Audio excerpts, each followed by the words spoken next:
So if your client or you can offer that, in addition to that, it'll just make that offer a lot more sweeter and more competitive and more valuable to the candidate, that they'll just be able to work with you long-term, fulfilled and happy. Welcome back to another video. My name is Preston, a professional recruiter in the tech industry, running my own agency. If you're looking for your dream job, you're looking for your dream talent to hire on your team, feel free to reach out. In this video, we're going to talk about some of the major tips on recruiting freelancers and contractors and what you need to think about when doing so. If you're ready to dive in this video, feel free to give us a like, subscribe, click that bell.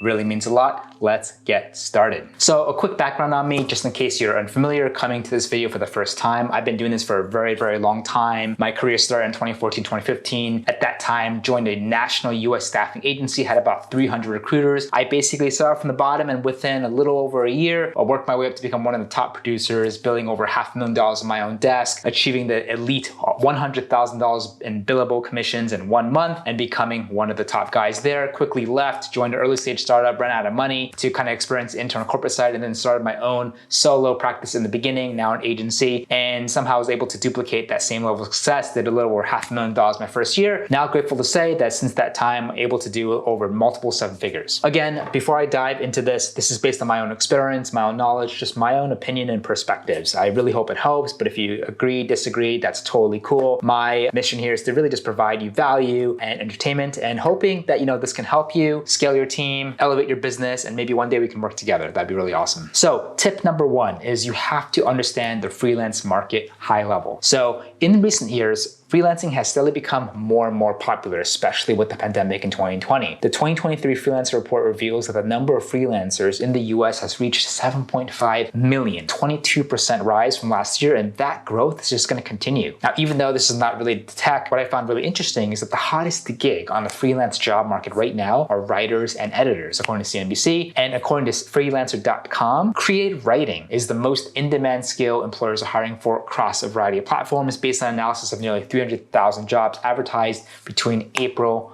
and June. Younger generations are embracing freelancers as a viable career growth, is something that we're also seeing. And what's also really interesting is that permanent remote employment will represent 34.4% of company workforces on average, and it is projected over the next 5 years. The number of Americans who work independently will increase a whopping 54% from the current 48%, which is pretty staggering. Now, number 2 is you have to also understand the freelancer mindset, right? Freelancers, they value autonomy. What does that mean? Freelancers, they basically have the ability to act on their own values and interests. They run their own businesses and are highly skilled in specific roles. In this case, freelancers basically have the power to decide exactly what projects they work on, determine when they work, and dictate their own personal work styles. They also value diverse projects. They can approach projects in a lot of different creative ways, giving them more flexibility, and they can really choose projects that align with their overall interests, values, and career goals. They also really want flexible work arrangements. What does that mean? Since freelancers are essentially self-employed, they have control over their own time and schedule. They have the flexibility to rearrange their schedule around daily occurrences like appointments, holidays, events, traveling. They just have adaptability. And all of these above are really main points that you have to understand to be empathetic and to be able to understand the thought process of freelancers and contractors if you're thinking about hiring them. So you, as the recruiter, if you're a recruiter, should tailor your approach to highlight these values. And when you're talking to them, you want to be able to really focus on the value proposition of your job and really be able to kind of pitch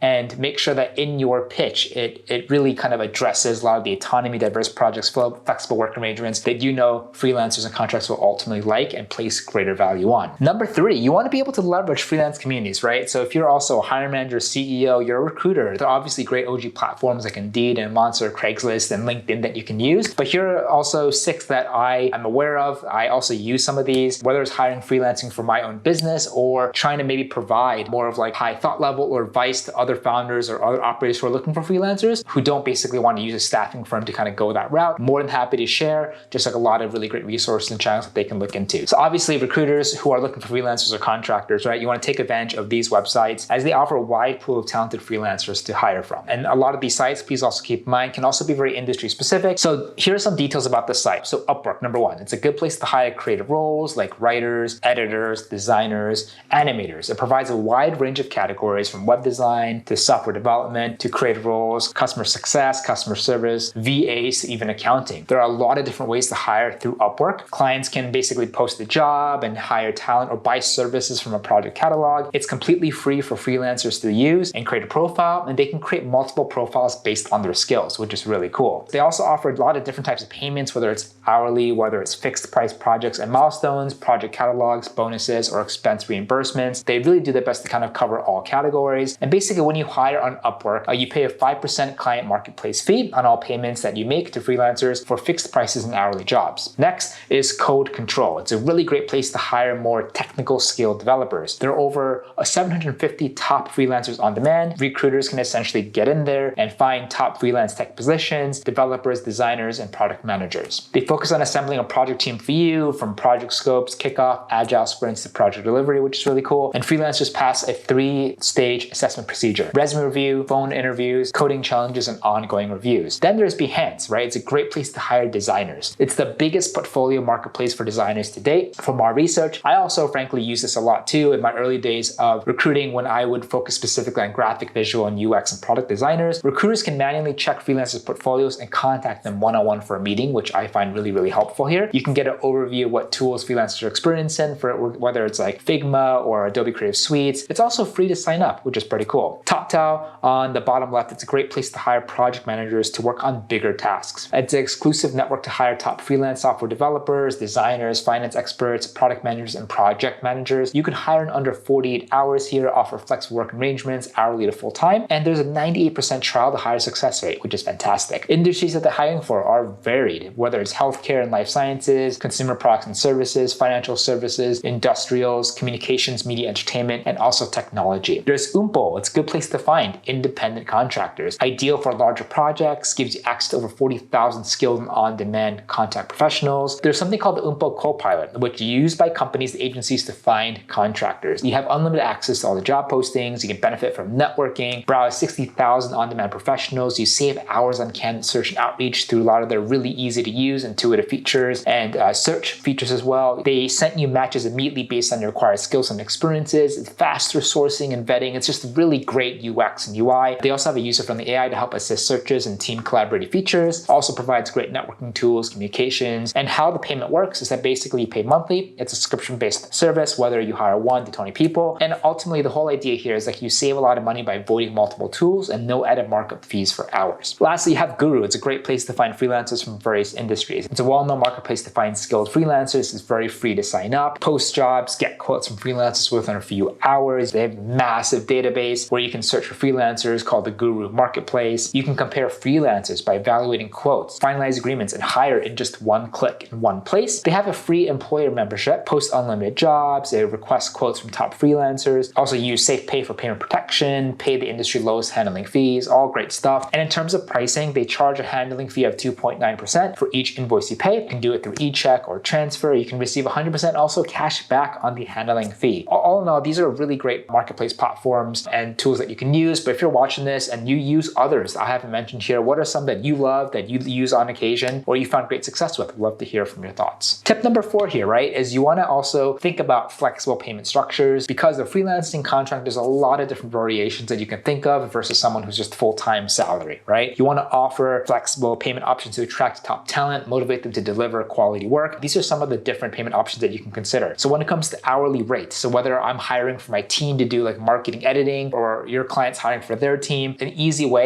is what are the candidates looking for by the hour, right? And then whatever they're looking for, you want to be able to meet that. Maybe if you're great, be more competitive, go a little bit on top of that, and candidate and you will be happy. A lot of times if companies utilize staffing agencies to bring on freelance contracting, it's a little bit more complicated. You definitely want to know obviously what the candidate's looking for hourly rate, and then you of course add your markup percentage on top of that called the bill rate, and obviously that difference is your markup. That's how you get paid. In terms of keeping track of the times, you want to be able to do it weekly, sometimes bi-weekly, and you want to process that and make sure that the client can also approve the hours worked and also approve the payments week in, week out. It's a little bit more work than just a contingent full-time placement, but again, freelancing contracting is a great avenue for boutique staffing agencies, for staffing firms to be able to think about and utilize, as it gives you stable weekly, bi-weekly, or monthly income. Project-based fee, also known as a flat fee. Freelancers basically charge a fixed amount for a specific project over a specific timeline. It's agreed upon early. You pay maybe all of it up front, all of it at the end, maybe some of it up front, some at the end. It really comes down to you and your relationship. There's also like a retainer fee in the freelance contract world too. Basically how this works is when the freelancer and client agrees on a monthly fee for a certain amount of work, it provides a consistent income, right? So a candidate's like, hey, for this amount of work, I want $3,000 a month. Let's just kind of agree on that for the next 6 months, the next 10 months or 12 months, and then it just keeps things really simple. You also have something called per word or per page rate. This is for writers, creative writers, and editors. Basically, this is when they charge the client per word or per page that they write. There's commission-based as well. So clients pay the freelancers a percentage of the revenue generated by their work. So this is more along the lines of not so much editing or writing, but something where the freelancer contractor has more of an impact on the top line revenue, whether it's more data, sales, marketing related, and you can be able to quantify the results and then give them a percentage of that. There's also something called value-based pricing. It's priced based on the value that the work will bring to the client rather than the time it takes to complete it. So this requires a really clear understanding of the client's business and potential impact of the freelancer's work. The next is you want to encourage skill development, right? You want to promote opportunities for freelancers where they can learn and develop new skills while working on projects at the same time. This can be a really compelling selling point for freelancers looking to enhance their expertise. Typically, when freelancers work with companies, they have a lot less benefits, a lot less growth, learning, L&D, learning and development opportunities than full-time salary employees. So if your client or you can offer that, in addition to that, it'll just make that offer a lot more sweeter and more competitive and more valuable to the candidate, that they'll just be able to work with you long-term, fulfilled and happy. You want to also assess a freelancer's skills by giving them a mini test project before awarding the full project as well. This is really great for alignment, just to make sure that before you start paying money to this other person, that the skills are there. It adds like as another great barrier for verification, validation, and upon like the great result from both parties and you guys continue to be happy, you can start an arrangement together. Number 6, you also want to diversify recruitment channels aside from what I've talked about. Don't limit your searches to just online platforms. Explore other channels out there, and there's so many, especially more offline methods from industry events, workshops, networking groups to discover hidden talents. You want to build relationships with colleges and universities because a lot of students as well are just freelancing, contracting. It's a great opportunity depending on what they have to do to make side income. And colleges and universities and the size of their student body, there's really no shortage in great talent. One of the best places to find freelance talent, in my opinion, and you obviously want to target undergraduate and graduate candidates depending on the industry and depending on what you're looking for. Number 7, you want to invest in long-term relationships. A lot of freelancers and contracts go by short stints or short time periods, right? Where after it's done, they're going to have to find another client and then you're going to have to hire someone new if another need comes up. And that whole process can be very timely and cost and energy intensive. So you want to also think about, hey, if I find someone that's really good, consider building and looking for different avenues to create long-term relationships with long-term reliable freelancers who consistently deliver quality of work. There will be time, it's inevitable, where you're going to have to replace people who leave, people who, go into the next chapters of their careers, they find new work, but there's nothing better than finding someone, whether it's on the contracting side or full-time side, that they just absolutely do such an amazing job. If you find that rock star, you want to do whatever you can to keep them in, work together long-term. It can obviously reduce the biggest pain point, which is the recruitment efforts in the long run, and ensure a trusted network of freelancers and contractors always within easy access to your email or phone. You want to emphasize your selling points as well. I think this is very, very important. While it's easier, depending on what you're looking for, to hire freelancers and contractors, is low risk, it's lower pay, it's shorter stints. You also want to make your valuable offer, right? Just as exciting and enticing and intriguing to the contractors as much as possible so that they want to work with you and they want to work with you long-term. Key selling points, a lot of the ones that we've already talked about, you know what the freelancer is looking for. You want to be able to tailor your offer to them, but also small things, like you want to make sure you pay them on time. I think this is really, really important for freelancers and contractors. They have the power to work with whoever that they want. If months go by or weeks go by where they have to constantly follow up with you on payment, freelancers and contractors, they live or die by the payments that they come in on a timely fashion. Easiest way for them to just not work with you is if you just are super delayed or very slow in paying them. Ongoing training, again, a lot of employers don't do this. You can do this to add an extra level of just value to the freelancers. I think that's a great idea. And of course, long-term opportunities for candidates who delve into the job being advertised. A lot of times, for example, when I bring short-term contractors to my team, I always think about what can they do now, but what can they also do in the future. As my team and my goals evolve and my business evolves, our needs will also evolve as well. And if I find something that's really good, I want to find a way so that everyone wins and we can all work together. You want to also just consider trial projects before you jump right in. I think this is a lot easier to do with contractors, freelancers versus full-time employees. For long-term or high-stakes projects, big clients, you want to make sure that you bring in the right person who knows what they're doing, because if they don't, you can yield a really sub-average project to maybe one of your best clients, which will make you look really bad. It can just get very messy very quickly. So you want to consider maybe offering a small trial project to assess the freelancer's fit and capabilities before committing to a larger engagement. Examples of trial projects could be maybe a coding challenge, a design challenge. Maybe instead of having someone design like a massive web page, do something a little bit smaller where it'll take them a shorter amount of time, like maybe a font color theme, different sort of logos, right? Design mock-ups, maybe it's low fidelity, high fidelity, writing a test article. One of the things I do want to share with you from my experience is that be wary of the ask that you're doing during the interview process, because a lot of times I see employers, I see companies doing trial projects to the candidates, but then they're asking them to do something massive. Will take them a week, weeks. Put yourself in the candidate's shoes. Would you really want to put in that much time